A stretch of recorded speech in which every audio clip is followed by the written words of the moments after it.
Hello and welcome back to HGC North America, where we are sitting in between the match between No Tomorrow and Tempo Storm. And after some beautiful Hanzo Diablo combos of the last game, Tempo's up 2 games. It is going to be a tough one here for No Tomorrow as we return back to normal height, and it's weird to look up to you now. Still trying. That was a compliment. I was saying I look up to you, Jay. How? Well, I didn't know. Metaphorically, or no? That was serious. I don't know what I'm going with this one. Anyways, we got the battleground for game number 3. Where are we going to be headed after that last one?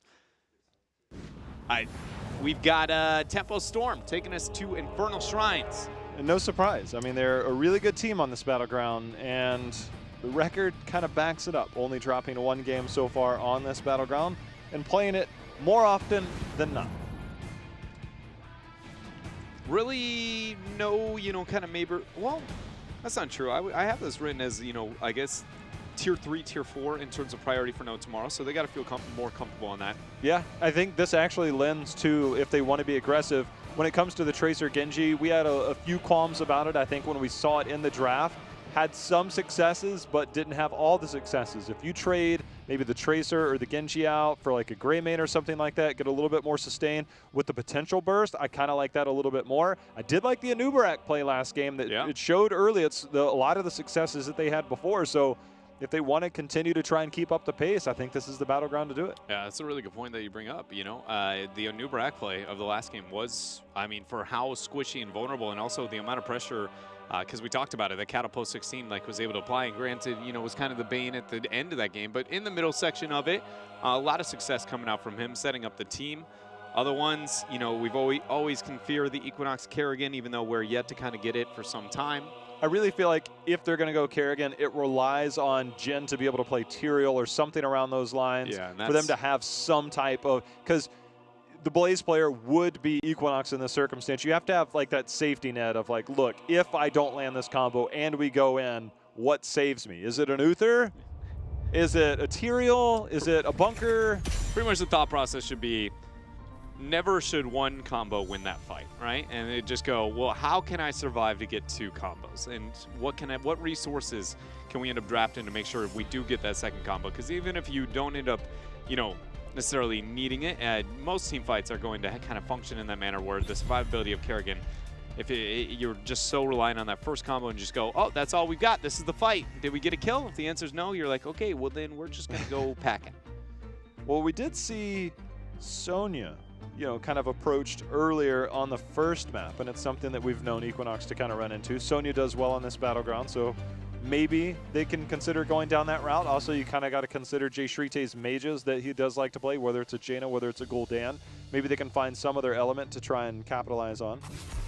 Also, everybody coming over from World of Warcraft joining us. Those are some names that you probably know. Jaina, Gul'dan, even got that Medivh band out here for No Tomorrow. Welcome to the HGC. This is Heroes of the Storm. Maiev is going to be taken away, as we said there, by Tempo. What do we see out of No Tomorrow? We've seen Genji first pick in games 1 and 2. I'm going to say I don't think we see the Genji first pick here. I don't like Genji on this battleground in particular. I think that you could find far more value in other heroes, whether it does end up going down the support route, whether it's a Malfurion. If you are going to be going into that heavy dive style, maybe switch it up. Maybe go into the Stukov. Maybe go in to the Uther. And I think that's probably going to show itself here depending on what we see first pick. Taking a lot of time. Another hero that we might see a different kind of spike in priority in this series that I would maybe like to see a bit more on the side of No Tomorrow would be that Garrosh.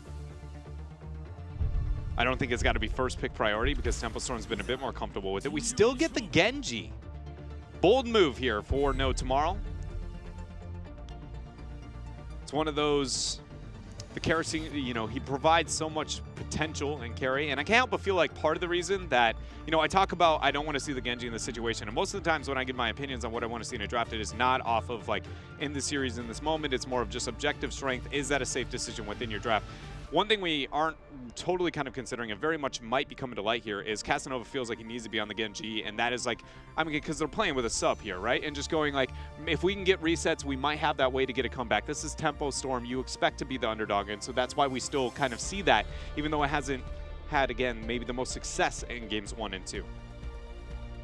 Tempo, I'm curious what they're going to see. I really wonder if they're going to hold their warrior pick. Garrosh you know, obviously has a little bit different value on this map, but if you're afraid of the dive, obviously he does well to counter that. But if they do go down that Tyrael route, I wouldn't be surprised. It's just a matter of, do you hold that Tyrael and see if it's needed as opposed to wanted in the early part. Still got the Uther at the top of the ladder here for Tempo, and Tychus is going to back it up. That has been another major staple there for Tempo Storm, is that Tychus. Ooh, I wonder if we might get a Ragnaros. They played a lot of Ragnaros, and it was between Fan and Glaurung. And if they really want to play Ultimate Shrine Control, see if they go back down that route. One thing I do like about this adjustment of the Tychus is now it makes that Garrosh, you know, not look that appealing. A lot of the frontliners in general are going to struggle. Talked about that synergy that it provides with the Uther. Just all around, you know, Tempo's drafting, I don't want to say on another level because I don't feel like that's fair. Again, they haven't really kind of had the envelope maybe pushed, but definitely with a different school of thought here for them. No tomorrow. Saw the Anubarak in the rotation at this point last game. And again, I think it kind of comes down to supports. They no longer can play with that Uther if they do want to go in with something super aggressive, like the Kerrigan style or something. Get a Stukov and JoJo. Yeah, that's Shrine Control. Gives you potential setup for some of the mages coming in from... Like the Jaina, the Junkrat, or the Hanzo are really the major three that exist that you can kind of go to get that synergy with the Johanna. Uther makes you want to go not Jaina. Lunara doesn't work too... Well, Lunara works okay with Johanna, which is something we also have to keep in mind because we already saw that in game number 1, and the Uther picked up on the side of Tempo Storm. What I was trying to highlight, though, is just in general that other than the Hanzo, none of those provide, like, I feel like enough damage in this type of circumstance, and it's not like Tempo Storm can't pick that up for themselves if they feel like they want it. Granted, it's Infernal Shrines. You've talked about it time and time again. Hanzo's win rate on Infernal Shrines, not nearly as boastful as some of his other maps. It was just Friday that we saw Shrite try and bust out the Stormbow build on this map. Yeah. Didn't look pretty. Nah, it was a bit of, you know, more struggle in there. Malthael hovered, likely to be the lock-in for Tempo Storm, indicating interest in maybe that Garrosh for themselves, if they would like. This is the second time we've seen this Malthael ban in this position. The only time it felt... No, in that case, there was with the Garrosh. I remember that there was a Malthael ban that felt out of place for me at some point on Tempo Storm, and it indicated something. I want to see if it got brought up again. We'll see if I remember it here after we figure out what No Tomorrow's going to land on. I'd be like Hanzo. But I'm afraid of Hanzo in general. Like even on this map, I personally look at Hanzo and I go, he is the ranged assassin in this game that I go, anytime I can get my hands on him, the utility, diversity of playstyle, other than he's vulnerable, which then you can make up for with things like the Uther, which Tempo already has on their side. Gonna go with the Sonya instead. It's what we saw last time out of them. Tempo on Dragon banned the Malthael. Sonya was the response. I was suggesting, you know, that, you know, something like the Leo or Fear out of that, but that is very much showing now. No Tomorrow personally feels like there's some kind of dance within that second ban phase that when the Malthael's out, that advantages gained by that solo lane need to get a Sonya ban. Blaze the pickup here, likely to be Glaurung's hero. We haven't seen Blaze kind of take that main tank form since kind of his early release. So again, you have protection, and we see Diablo one more time. So we'll see if we get some big combos coming in here. I'm really curious what that last pick is going to be, because that last pick will most likely be Psalm's pick. And if he wants to get a little bit flashy, I'd say now's the time.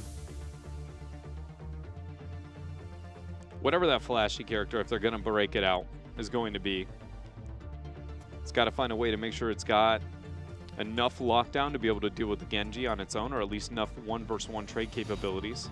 There's a lot of kill potential over the Shrine right now. Pretty much anybody who moves up the Shrine on the side of No Tomorrow is dead. There's going to be a Diablo charge into a flip over into a Bigger They Are, which hits right at the first spike of the first Shrine. With the Sonya and Malthael ban and the Blaze pickup, I kind of wonder, where does that leave Equinox Hero? Because you talked about if anybody steps forward, you've got to have some type of frontline protection. Johanna obviously is good, but she's not great. She needs something else, whether that's an Arthas or something like that. They go with the Leoric. Doesn't have the same type of control, not far off, but I would have liked the Arthas, I think, on this battleground and in this matchup, but see where Leoric comes in. This has to be an extract this game. for No Tomorrow. Junkrat, Johanna, Leo, Stukov, all that 4-man are very slow, poke, wait, delay, stall out. When Genji wants to go in there, and Stukov doesn't have the supporting capabilities to keep him alive, there's not a pause button, anything else on the composition really to be able to help them. Also, might be seeing a lot of passive value in the early game there from him over those shrines. Because, I mean, if we talked about Diablo Tychus, I would argue one of the, debatably the worst and the best into that is Leo, because you can get the bait if you properly use the Wraith Walk. You also can survive that situation, and you can come back to life faster. But if you don't get any of those things, he's got one of the lowest health pools. He's just one dead Skeleton King. Tempo Storm, last few seconds here. Gul'dan, Jaina kind of come to mind. Kel'Thuzad, please Kel'Thuzad. But we still get with Hanzo. I thought that too, but then I see Johanna, I see Leoric. Leo is, I personally feel like Kel'Thuzad into Leo, direct counter. Kel'Thuzad wins every single time. Get Glacial Spike, proceed to not give a damn about what he does whatsoever. Oh, hello, I can take this trade all day. Then you want to Wraith Walk away? I'm not going to let that happen. Reel you right back. Just keep taking the trade. You are not going anywhere. It's a free chains every single time. It's so weird because Tempo, literally week 1. I want to say it was their first game of the year we got against the Kel'Thuzad. LFM. Literally first game on Dragonshire, busted out the Kel'Thuzad. Yeah, and the bottom lane actually bodied Figgy multiple times on that it Murden. Every dwarf toss, he was just reeled right back in. But since then, no Kel'Thuzad. I don't know if that was just like, there's a time let me and get a place. this one game out of the way. But it's kind of like you want those high burst, like fun heroes just for your own enjoyment. Yeah. But you can understand the Hanzo pick, obviously. So we'll see how that plays out. Yeah, Hanzo, he's a pretty solid pick up here. In Tempo, they're keeping it classic, not getting too wild. They're sitting at match point over No Tomorrow. We'll see if they can lock out this series 3-0 as we get into game 3. Well, Tempo Storm had an easy weekend up till now. Let's see if they can make it a 6-0 as they're sitting up 2-0 right now. You can see Hanzo is going Scatter Arrow here at level 1, although Uther and Taika still waiting to see where they're going to go. What do you sit at on Infernal Shrines since the struggle, kind of Hanzo? Do you go with Scattering, do you go with Stormbow, or do you go with Redemption? I like Redemption at 1, and then the Explosive Stormbow at 4. Yeah. Get the right over the objective and the mini ways at all point in time. Yeah, and even 7 I'm okay with. If you want to go down the Scatter Arrow, I'm cool with that. But depending on who's on the other side, go with that armor reduction. Full 5-on-5 here over this mid wave. See what happens. It's a good lurking arm into a Condemn there. Yeah, really good, kind of first signs of synergy here out of No Tomorrow. Tomster on the Stukov, though.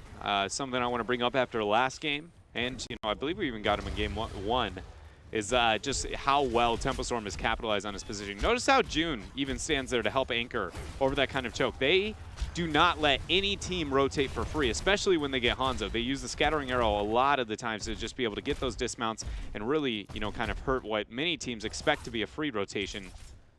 What Tempo, top of the standings of NA. Curious rotation here is they actually rotated Leoric all the way down, so Equinox came down from that top lane, obviously having pretty significant wave clear for himself, but off on the left here, Psalm and Fan had already started that, so Casanova and team, they're looking for the early invade. Get the Shadow Charge, Casanova gets flipped over, forced to use the deflect. I believe his Swift Strike actually was maybe interrupted there. Lurking Arm dropped. Caterpillar unable to make it out. First blood over to No Tomorrow. Jet Propulsion missing there for Glorong, putting him in a bad spot. Wraith Walk through, getting the body block and the skeletal swing. Damage lands, 2 for nothing over to No Tomorrow. Pretty reminiscent of last game, getting off to a fast start. I do like this composition a lot better compared to what they had. It felt it was a little bit too all in with some moments to shine, but ended up falling off. So first 2 kills of the game going over to No Tomorrow. I like what I'm seeing with the early aggression. Yeah, it's just about keeping this in their control and finding a way to gain more out of it than we saw out of games 1 and 2. Mainly out of those kind of front walls, which we see be worked on, I guess here is the better way to put it, over the mid lane. Capitalizing on that camp that they just got, maybe even claim a turret for their own. Junkrat, in fact, is going to back out and just worry about the rotations. And that's one of those moments. I just would have liked to see No Tomorrow again, a little bit more pressure up here, because you see they're kind of dancing around and waiting for it, but it's like there are 2 members displaying towards bot. Junkrat makes the rotation out, and there could be a little bit more damage over that front wall, and that seems, again, difference here between Tempo and the rest of North America. See Cattle coming in, trying to make space. It looks like Jun's trying to trigger that. He's like, please trigger this. That, or he's just having a good time dancing on it.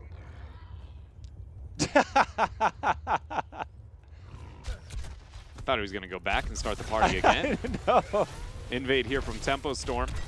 Jay Shrite does scout it out, but they're getting up there. They're getting their own Shaman. There's no interest whatsoever. It's a huge advantage for No Tomorrow having the Shaman camp with no Shaman camp even close to started out of the side of Tempo Storm. Puts it in a position where likely Blaze is going to put a lot of resources up there in the next 15 seconds, which means No Tomorrow should have a time frame advantage over this objective. It's very important that they capitalize on it. Jin and Jay Shrite, only members to show right now. Leo now making the rotation down. Casanova joining the squad.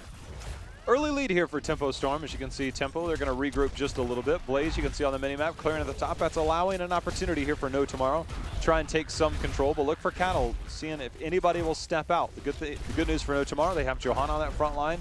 Can step forward a little bit, get those condemns in, try and find something. The only thing you got to watch out for is when Fan throws a grenade right where you just pulled them off. And the Blaze, who's about to collapse in. They're trying to make sure they get the advantage before he makes it down, but we are going to see Blaze joining the ranks of Tempo Storm. Fan under a lot of pressure, unable to get the dash out. Damage coming in.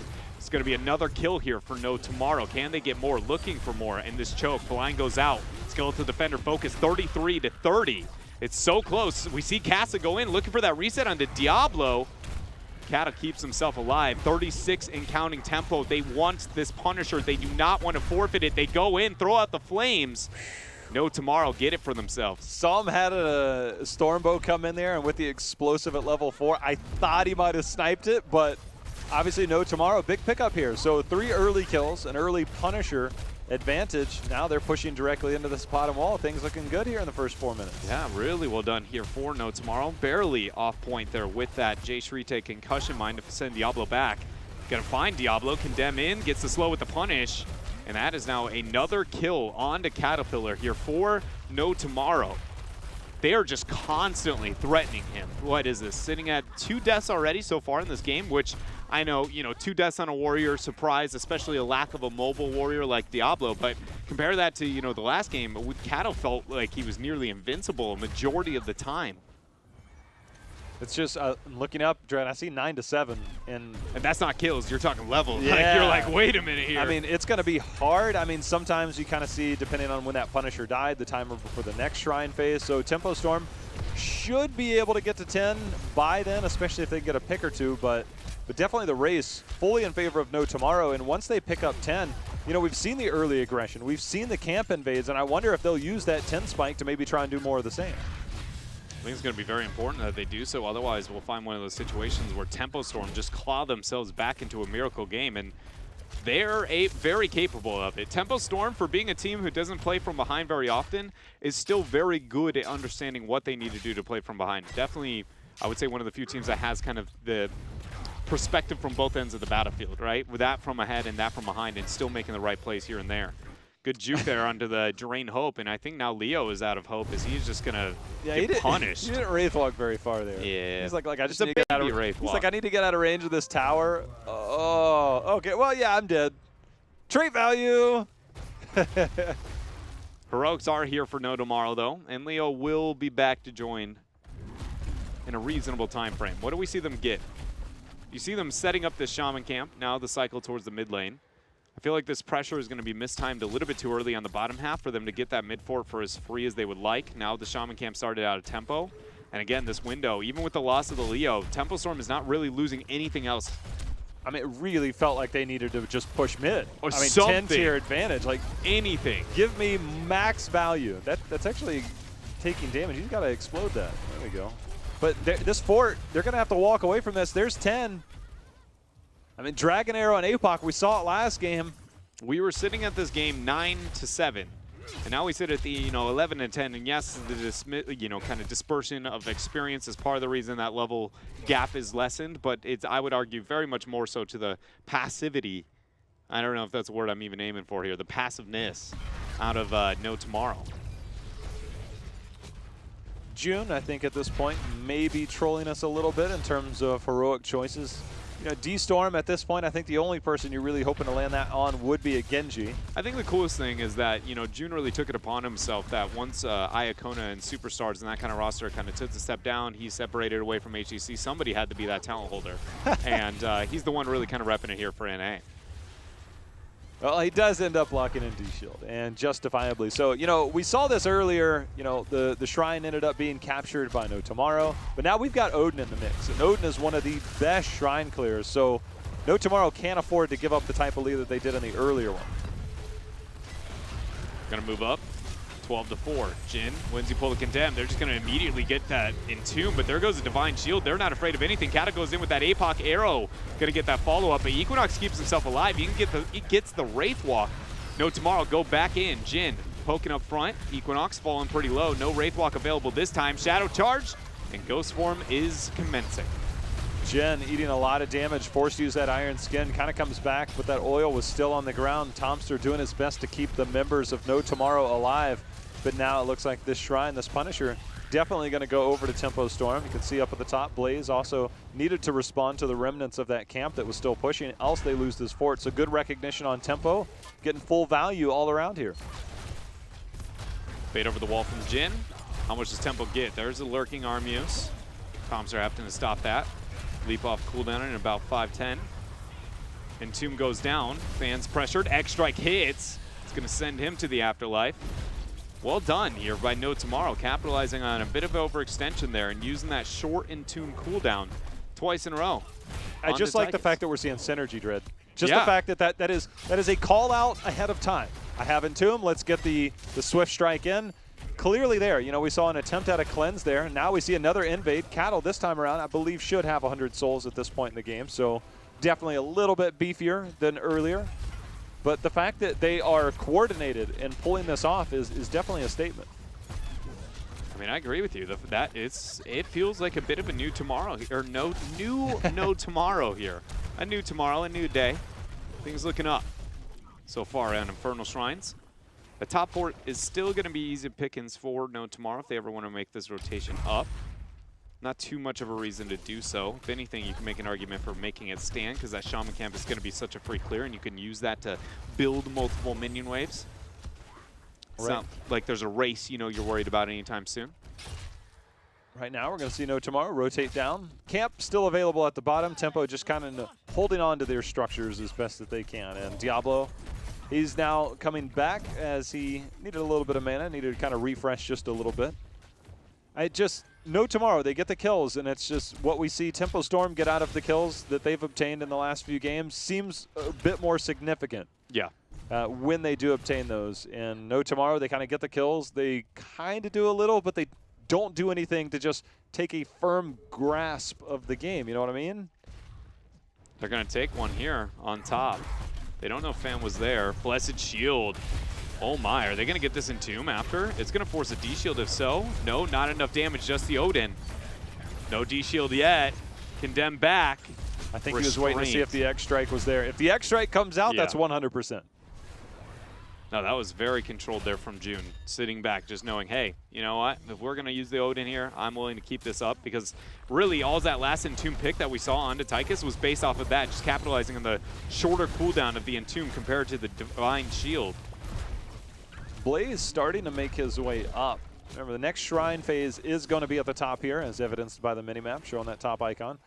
So Blaze came up, wasn't needed. He's going to head back down, keeping up in terms of experience here and making sure they don't lose too much. And it looks like we've got a full 5-man rotate. Tempo, recognizing that No Tomorrow is most likely going to be on that camp at the top right, which they indeed are. They're going to go in for another invade and steal this camp one more time. Tempo has a choice to pressure bottom for free here if they would like. Are they going to decide into it? It looks like against it. I don't feel like there's a, you know, unless you kind of have a long-term plan, it makes sense to make that route. Hold on, Jay Shrite missed the concussion mine. And is going to get flipped over. There goes the Dragon Arrow, and that is absolutely colossal here for Tempo Storm, as that's 5 seconds out over this next Shrine.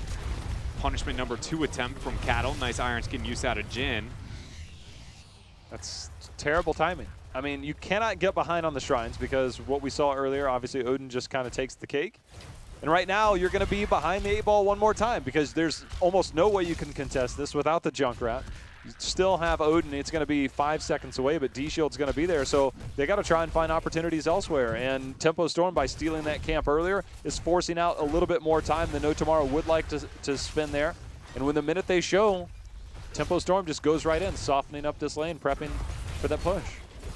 How much is Tempo going to get prepped in that top lane is now my biggest question. See, now we see June and Diablo going and match elsewhere on the map, but I would just say take that top 4 for free during this time frame. Try and prep this Punisher as effectively as you can. I mean, they obviously were prepping it by taking the front wall, and it's pretty easy to get this fort down for free as the Punisher is still going to have a slow transition. Yeah, I think what you mean is obviously getting that down a little bit further, amplifying the amount of pressure and damage you get out of that Punisher, maybe set up not just for a keep wall, but maybe beyond that if you can prep a little bit more. Yeah, and you know, they're still going to have time here to get this side wall, which you can expect to be the main focus, otherwise Cattle can't get past. There it is. Now look for the leap and look for the all-in. Look at Hanzo pulling back. They want a Dragon Arrow combo. That's why every time you see someone do that, they always follow up with a Dragon Arrow combo. So watch his posturing. At any point you see him kind of take a step back, you know Cattle's going ready to make something happen. Shadow Charge in, he pulls back. Not going to pull the trigger yet. Punisher leap. Ooh, it's big time. They're waiting for it. They're waiting for it. Leoric going in on the backside. Good Wraith walk. It's 4 members. And that's enough to zone off this keep. That's big time. At this point in the game, they give up that keep. They lose a lot of control here. And the fact that they're able to hold on to that, I think right now is definitely a testament to their safe and smart approach there for No Tomorrow. A lot of that is also composition, you know, with Leo, Johanna, and Junkrat, all really hard to kind of make to siege into. Even the Odin difficult, unless you're willing to try and force that hand. Tempo, as we said, unwilling to do so. This is a bold move by No Tomorrow. Especially against the Diablo. This is post 16. There's one flip. There's the Dragon's Arrow. There's the flip back. The Apoc's going to be there. Leo trying to walk out. He gets on the backside. X-Strike going in. Leo's going to be the first to fall. D-Shield was indeed used. That's going to be Genji, not able to make it out alive. You said bold. I would have said maybe a little bit crazy against the post 16 level Diablo. Yeah, I'll raise, as we see kind of Tempo Storm, they're going to march towards top and take this keep. So let me kind of pose why, right? No Tomorrow got overconfident because they just zoned off of their own keep, right? But Tempo was only afraid of you because of that keep. Not even considering they gain advantages in tight chokes with APOC, which you saw a perfect line of just any passing whatsoever there. Now Tempo, move up, take the keep for free, even drop the bunker. 4 seconds out before Genji even spawns itself. Tempo's feigning weakness right now. They could force this very easily. They get the entomb.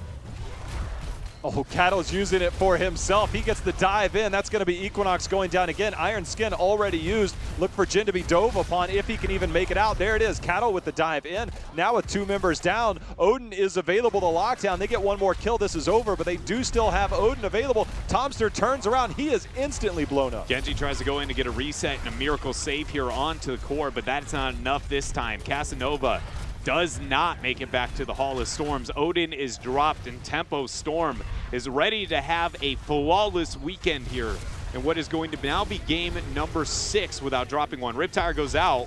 Bunker, though, it's a pretty nice answer. I don't know if I've seen a Leoric live for less time than what I saw there, but that scattering arrow that Psalm just shot off that dead keep area just obliterated that health bar. Tempo Storm, I mean, 2 slow starts, though, in game 2 and 3, but, I mean, I think that also speaks to the composition of No Tomorrow and how strong it is.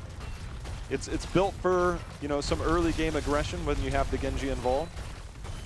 I want to praise Tempo Storm around that last top team fight and the decision-making, number 1, around that Shaman camp fight, and then number 2, the next initiation immediately after. I don't know if I've ever seen a team identify this fast in my entire life, but it was mainly just, so again, talking about the false sense of security No Tomorrow fell into around that keep. They go like, oh, we zone. Hey, this is one of our realistic fights. Can we get it off of a shrine? Because the shrine fights haven't worked because the Odin. It's like, well, territorial fights are still going to suck pretty much at any point in that map. And that shrine is a huge one. So that is overzealous on the side of No Tomorrow. But then the next fight, once the Genji starts to spawn, Tempo Storm starts backing out, right? Going like, oh, we aren't going to make this. But then No Tomorrow again false sense of security going, we're pushing Tempo back. We think we can. Genji hadn't even spawned He yet. hadn't even spawned yet, and they were willing to move out. So Tempo goes, wait a minute, you're willing to entomb? That's why I was saying they're feigning weakness at this point in time. Hanzo? Yeah, and then Cattle just goes, hits him with the old punch and just goes, thanks for the fight. Then you see Genji show up after somebody's already dead with the shuriken. You're like, that was what they were waiting for.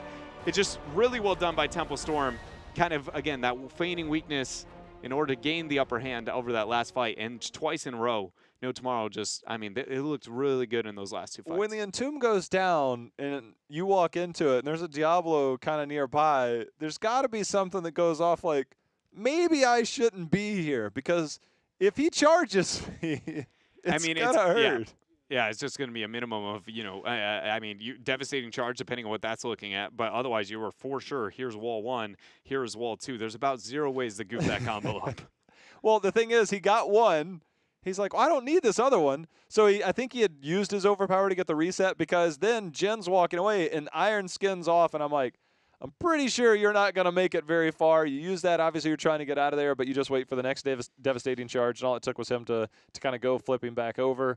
And it's just the level of control that we saw in the early game from No Tomorrow, it just seemed, again, when we saw that 9-7 in the previous game. There we saw the 10 spike, had a full level, could have easily pushed in and taken that entire mid fort, because the next shrine, where do your advantages lie? And it just kind of surprised me that they didn't try and take advantage of that. Instead, they walked off, they cleared, they pushed out the bottom, which had already lost the fort, pushed it all the way down the lane, then came back up. By the time you're back, you're like, well, now we don't have time to do anything, so I guess we'll just wait for the next one. And then it's right back to an even game.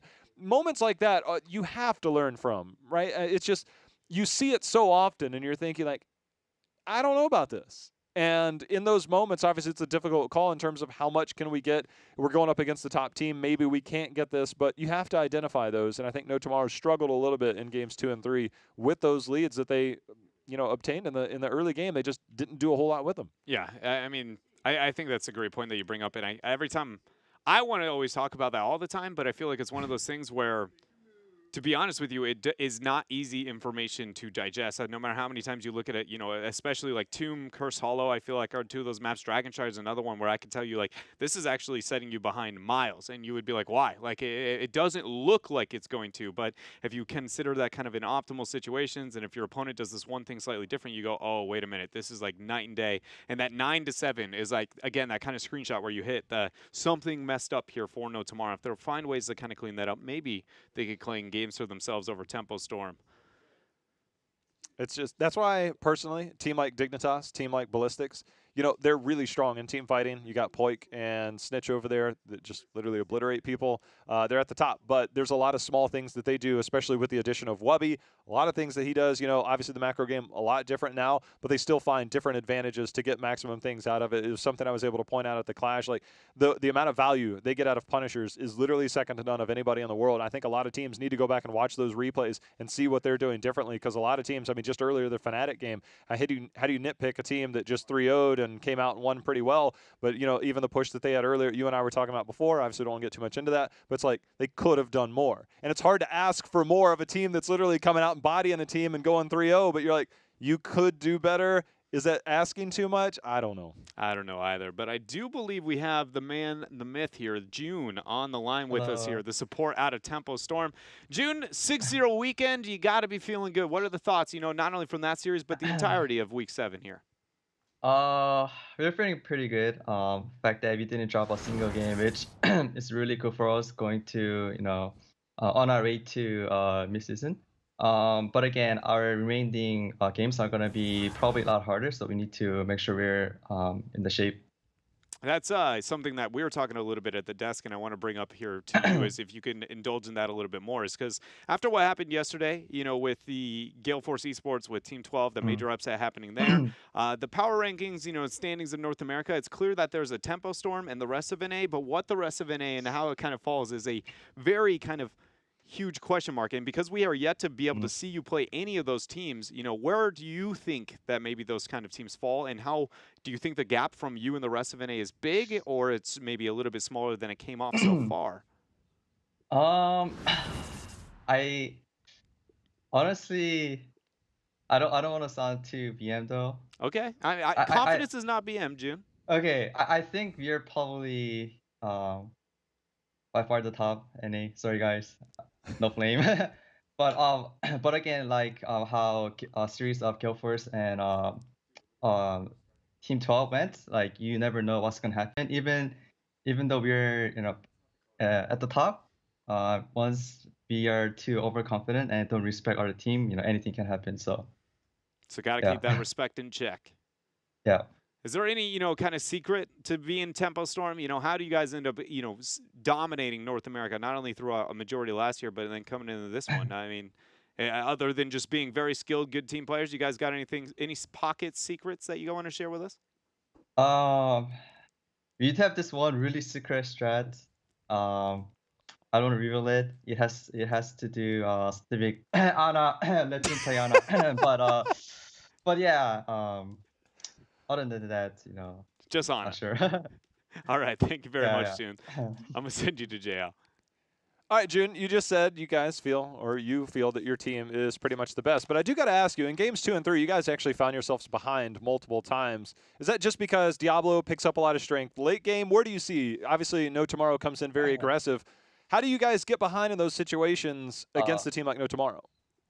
Uh, for example, game on towers where they did the early invade, we knew that they were gonna do it, but we kind of like slow at the rotate and we didn't really respect their positioning, so we kind of got off guard. I feel like we played a little too fast and didn't respect their team enough early game. So yeah. All right, outside of Ana being one of the most OP heroes that's yet to be played, we've seen a high priority for Uther for you lately. Obviously, we saw Uther a lot in the Korean meta in the early part, kind of Uther falling off a little bit here in North America. There was some mixed play, but not a lot. All of a sudden, you come out this weekend, I think you had 4 out of your 6 games were on Uther, and a high priority on that. Where does this come from? Honestly, I personally hate Uther because I used to play Uther every single game back in 2015. So I really hate the hero, but Uther is really good for Genji in general, and they first picked Genji all 3 games, I think. And Uther is good with Genji, and is good against Genji. So I think that's one of the reasons why we picked it up all 3 games. And then we saw the rare Defined Storm game. Was that a situational pick during Oh. that first game? Did you plan that, or was that kind of like, oh, this is a good time to pick it because we're in the middle of a fight? Yeah, I kind of planned it. Just looking at their comp, this show would have been okay too, but I feel like since we have a lot of CC comp, as long as I lock them down and kill them, why do you need this show? That kind of thing. Why do you need D-Shield, and why do you need all that other Helions when Ana is on the table? I don't know where it's at, June, but I'm hoping you get it one day, man. Also. All right, man. Thanks. Congratulations. I Thank you. also, June, hope that we end up getting ourselves a, June Anna in the near future. I know that you guys feel like you're kind of on another tier, but looking a little bit more towards next week and knowing that we're going to have you going up against Team 12 and the struggles that they've had this week. I mean, are you guys afraid of maybe them kind of rallying together and using some of the struggles over this weekend to maybe come out stronger, or are you just again still sitting in it's like nobody's even close and it's not going to change anytime soon? So I mean, we are confident that we're gonna keep doing well, but at the same time, we cannot be overconfident at all because, for example, last split versus LFN, I feel like we almost we could have lost the series because we're not respecting their team enough. So no matter how certain team played before, like we're not gonna care about it too much. We just gonna respect their team and try our best, no matter how they played or whoever it is. All right. Well, congrats again for today's games, and thank you very much for your time. The floor is yours for any shout-outs, in case other than the Ana one, obviously. Shout out to you guys for casting, Twitch chat, of course. Our team for playing really well this weekend. I hope we continue to do that. And obviously our awesome sponsor, Red Bull, Nvidia, Twitch, Secret Labs, Felix Gray, SkyTech Gaming, and Playing V. Thank you very Hey, much, guys. June. Congratulations, and talk to you later, man. That was a pretty solid reading of the sponsors